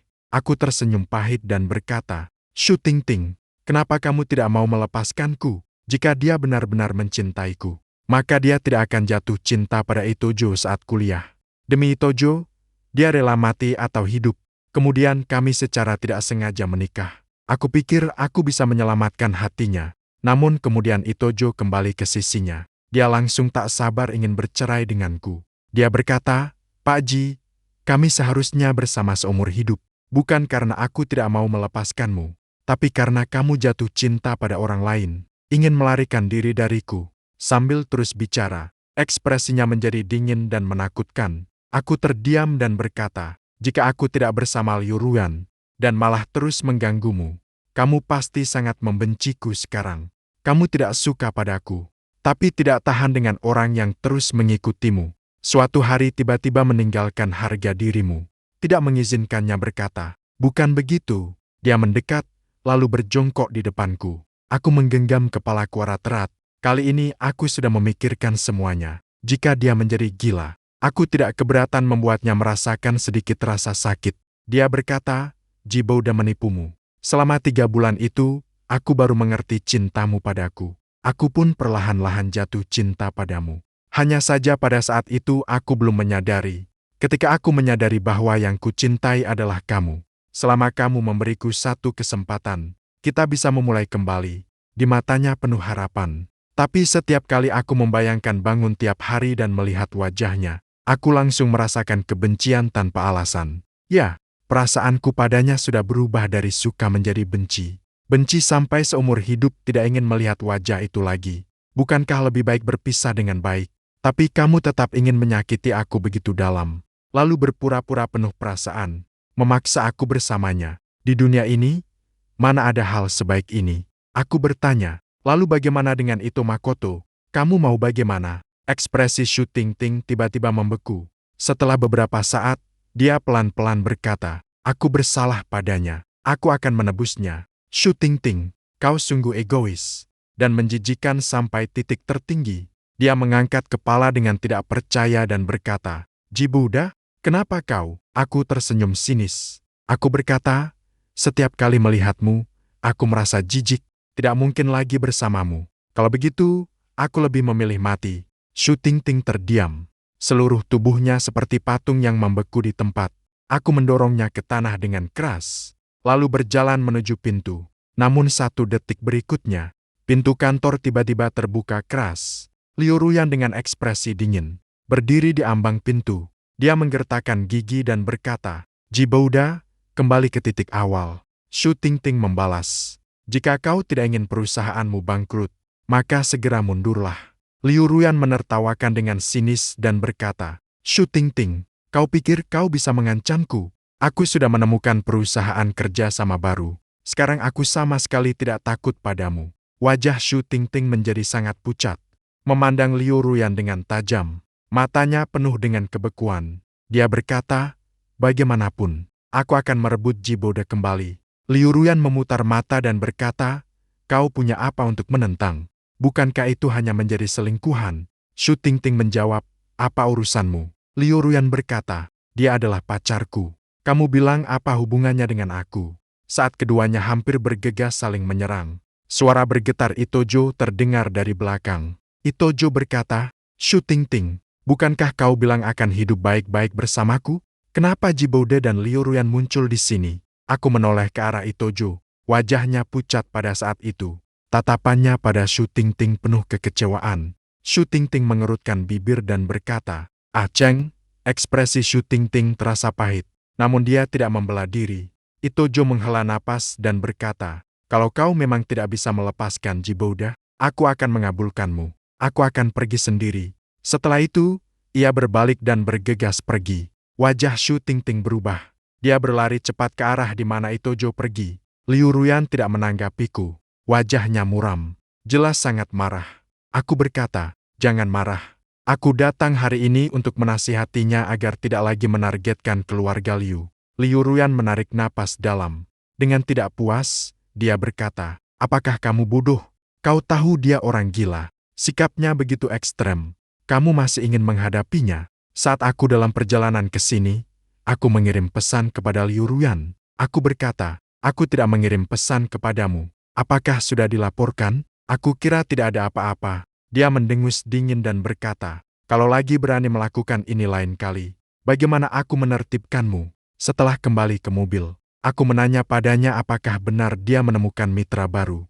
Dia mengangguk lalu berkata, "Tentu saja kau tidak mempercayai aku." Aku berkata, "Percayalah, asalkan bisa melewati krisis perusahaan ini."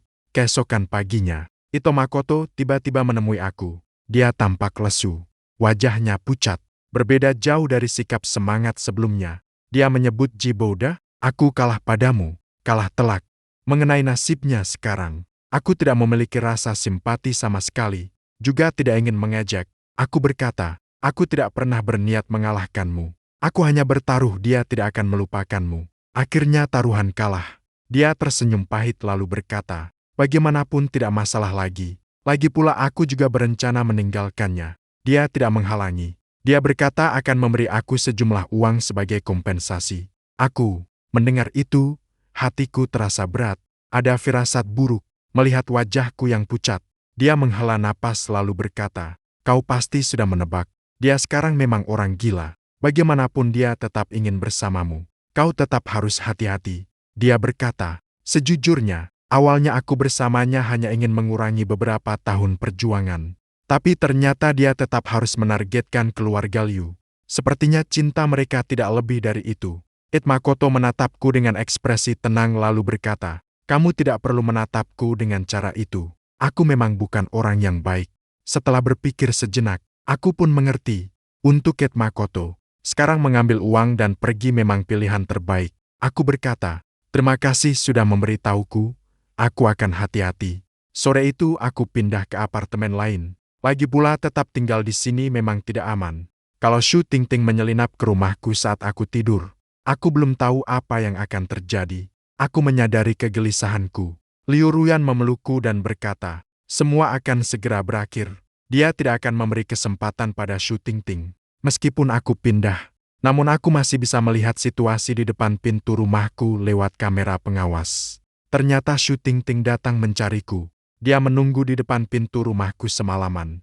Karena tidak menemuiku, dia pun pergi. Aku bahkan tidak pergi ke perusahaan. Aku menghabiskan hari di rumah. Sampai setengah bulan kemudian, Liu Ruyan datang dan berkata, "Sushi bangkrut. Shu Tingting tidak akan lagi menggangguku." Aku akhirnya menghela napas lega. Shu Tingting ingin menjatuhkan keluarga Liu. Tindakan sebelumnya yang melawan keluarga Liu tanpa memikirkan apa-apa sudah membuat banyak pemegang saham marah. Selain itu, harga saham Shu terus turun. Banyak pemegang saham menjual saham mereka. Namun Shu Tingting tetap keras kepala, ingin menanggulangi keluarga Liu. Akhirnya menyebabkan rantai dana Shu terputus dan bangkrut. Setelah mengetahui hal itu, aku menghela napas penuh keprihatinan sekaligus merasa khawatir. Aku berkata, dia pasti tidak punya kartu cadangan lagi, kan? Liu Ruyan menjawab, tidak. Dia pernah dipatahkan kakinya oleh seorang pesaing sebelumnya, sehingga setengah hidupnya berikutnya harus mengandalkan kursi roda. Dan saya juga tidak akan memberinya kesempatan itu. Mendengarnya, saya tidak merasa iba, hanya merasa dia pantas mendapatnya. Saat itu, setelah saya bercerai dengan dia jelas-jelas masih bersama Itojo dengan baik, maka tidak akan terjadi kemudian hal-hal ini. Tetapi dia malah serakah, menaruh seluruh hidupnya ke dalamnya. Saya tidak lagi memperhatikan Shu Tingting. Dulu dia pura-pura bangkrut untuk ingin bercerai dengan saya. Sekarang dia memang bangkrut. Tidak tahu apakah dia bisa merasakan perasaan saya saat itu. Tapi itu tidak penting lagi. Dia hanyalah halaman yang berbalik dalam hidup saya. Tidak akan lagi memengaruhi hidup saya ke depannya. Saya akan berjalan bersama orang yang saya cintai dengan baik. Catatan tambahan Shu Tingting. Sejak saya memiliki ingatan, saya dan Pak Ji sudah saling mengenal. Musim kecil Pak Ji. Sangat bersemangat. Orang yang melihatnya semua menyukainya. Saya juga menyukainya. Ibu berkata dia menjodohkan saya dengan Pak Ji sejak kecil. Setelah dewasa, kami akan menikah. Saya bertanya pada ibu apa itu pernikahan. Dia berkata pernikahan adalah dua orang yang bersama seumur hidup. Kemudian kami bersekolah dasar bersama. Kami bertemu teman baru, Liu Ruyan. Ketika kami pergi ke sekolah bersama, setiap hari kami membawa makanan enak dari rumah untuk berbagi. Menjadi trio terkenal di sekolah dasar. Saya berharap kami bertiga tetap akrab selamanya. Namun di SMP, saya tiba-tiba menyadari Liu Ruyan menyukai Pak Ji. Pada saat itu, hatiku tidak terasa panik. Karakter Liu Ruyan lebih baik dariku. Penampilannya juga tidak kalah. Ji Boude sudah berkali-kali mengatakan bahwa Liu Ruyan jauh lebih baik dariku. Dulu aku tidak menganggapnya penting. Tapi kalau dia juga menyukai Liu Ruyan, bagaimana aku harus bersikap? Aku mulai, sengaja atau tidak, melakukan beberapa tindakan menggoda padanya. Aku melihat dia menjadi merah wajah, menegaskan bahwa dia menyukainya. Hatiku akhirnya lega. Langkah selanjutnya adalah mencari cara untuk berseteru dengan Liu Ruyan. Ji Boude dengan wajar memilihku. 3 orang kembali menjadi 2 orang.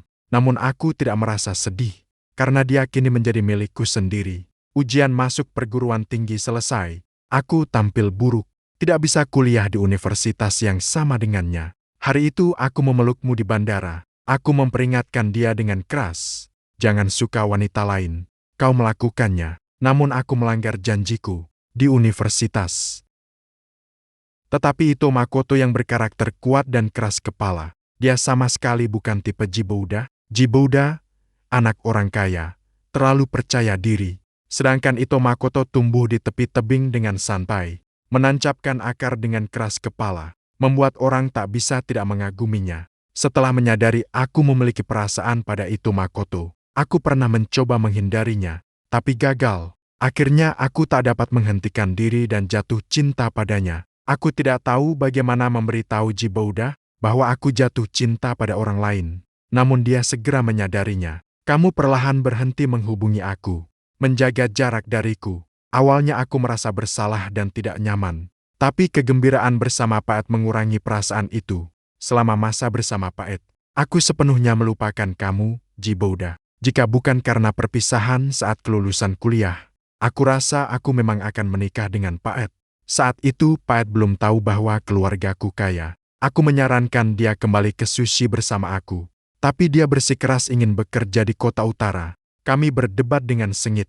Dia, dalam kemarahannya, mengajukan putus, lalu langsung membeli tiket kereta, menyelinap pergi ke kota utara. Setelah aku tahu, aku sangat marah. Tapi aku juga ingin memperbaiki hubungan kami. Jadi aku membeli tiket kereta, berencana menemuinya. Saat hampir naik kereta, aku menerima telepon dari kakek. Dia memberitahu bahwa orang tua kamu, Ji Boude, meninggal dalam kecelakaan mobil. Aku mengubah tiket dan kembali ke Sushi. Kamu dalam kondisi sangat buruk saat itu. Aku tidak bisa meninggalkanmu untuk mencari J. Setelah kamu pulih, aku melihat Paet mengunggah status di Moments. Di depannya duduk seorang wanita cantik. Lalu teman sekamarnya menanyakan apakah dia memulai hubungan baru. Dia pun dengan terbuka mengaku. Kemudian aku baru menyadari bahwa dia hanya menunggu karena aku tidak menemuinya dan tidak bisa menurunkan harga diri. Jadi dia sengaja mengunggah status itu. Saat aku hendak menanyainya, dia memberitahuku bahwa itu sengaja membuatku marah. Tapi semuanya memang kebetulan yang aneh. Aku tidak menanyakannya. Hubungan kami pun terlewat begitu saja. Aku tenggelam dalam keputusasaan selama beberapa waktu. Sering kali mabuk. Setiap kali, kamu selalu menjemputku. Sebenarnya, aku tahu bahwa orang pertama kami adalah dia. Aku hanya tidak bisa menerima bahwa aku tidak lagi menyukai Tojo. Maka itulah aku berkata bahwa aku salah orang.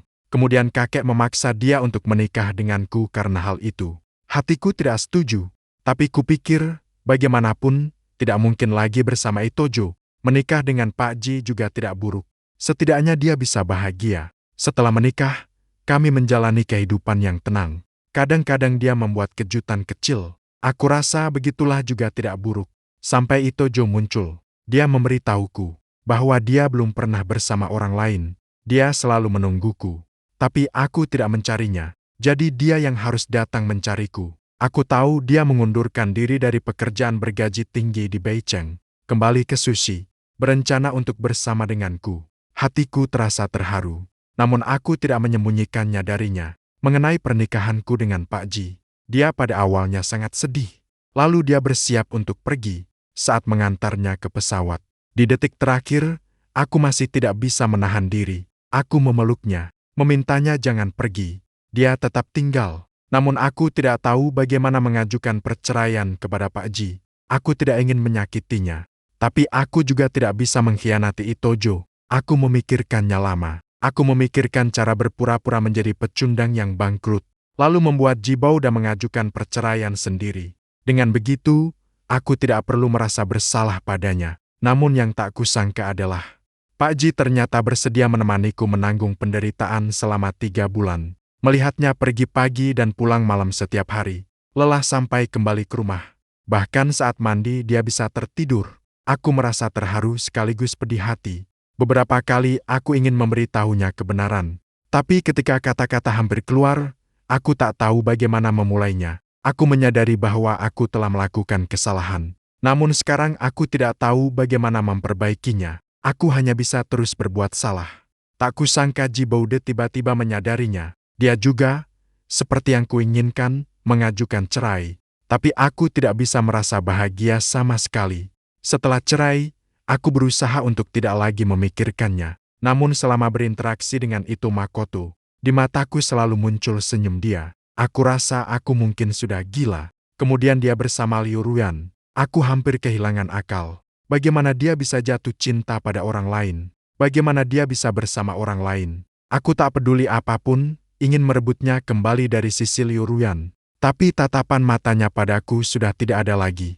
Cinta yang dulu ada, hanya tersisa kebencian. Aku pikir asalkan dia kembali bersamaku, suatu hari nanti dia akan kembali mencintaiku. Lagi pula kami tumbuh bersama sejak kecil.